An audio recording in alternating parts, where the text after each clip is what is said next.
The body of Laura Aguirre was found right here in her own backyard.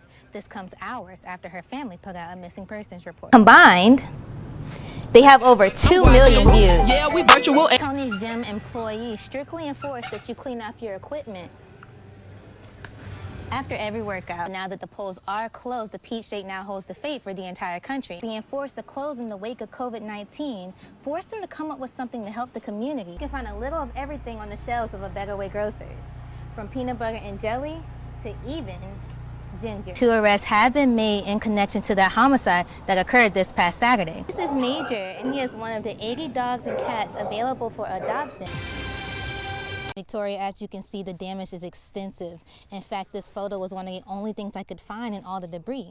Those who live out here on Kilbrew Road have been out here all day trying to salvage what's left of their homes. Take a look at the video on your screen. This was taken earlier here in Damascus, in one of the hardest hit areas in the city, Kilbrew Road. Tornadoes swept through the area around 4:45 yesterday afternoon, which left many homes in the area destroyed. While there has only been 1 injury reported at this time and no fatalities, many families who have called this place home for decades are left with little to nothing. Families like the Craddocks, who say the last 24 hours has made them appreciate the things that money can't buy a little more than ever before. A lot of times, like last night, yesterday, I've been laughing a lot of times, kind of laughing, keep them crying, I guess. I don't know, you know.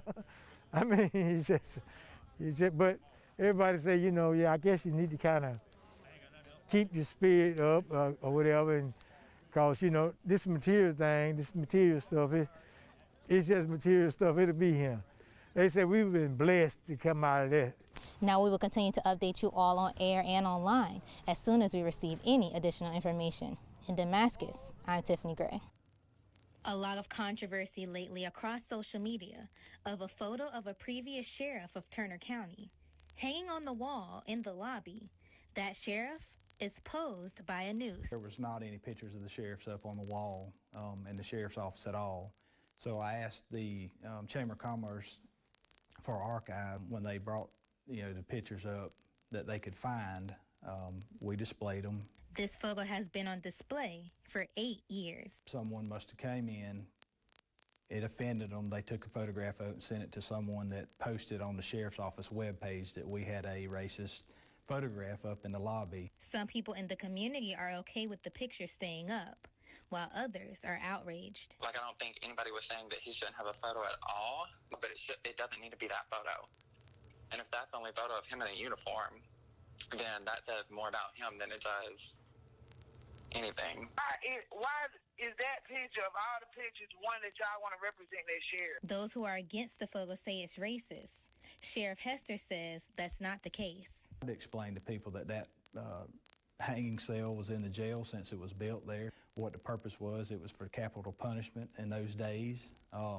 Tried to explain that, and that rope had hung somebody at the Turner County Sheriff jail there, and it was a white guy. The photo has since been cropped, removing the noose. It's all about perception. If people know me, they know I'm not racist, but I know that just by the sheer fact of me wanting to put the past sheriffs on a wall to create this kind of controversy, I hate that their perception is that it was racist, but it wasn't. In Ashburn, I'm Typhani Gray. In November and January, we were activated. Right now, we're aggravated, and we need to do something about it. Last Thursday, Governor Brian Kemp signed Bill SB 202, which will drastically change voter and election laws and regulations across the state, just days after citizens and local officials in Dougherty County are standing against what they call voter suppression. Now, all of those things that we did to make voting easier for our citizens here in Dougherty County, they have now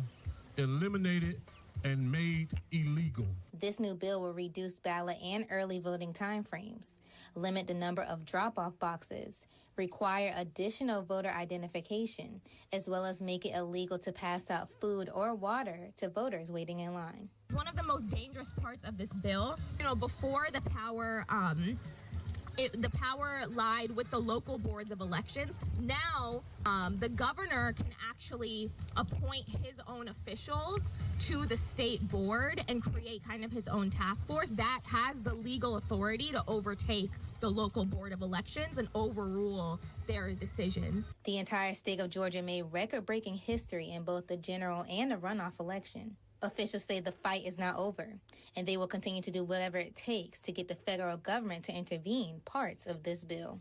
People of Georgia know more than better that just because Jim Crow law exists doesn't mean that it has to be followed. We can protest it and fight until it's changed. But we know we won't be stopped. We know we won't be moved. We know we're not going back to where we came from. In Albany, I'm Tiffany Gray.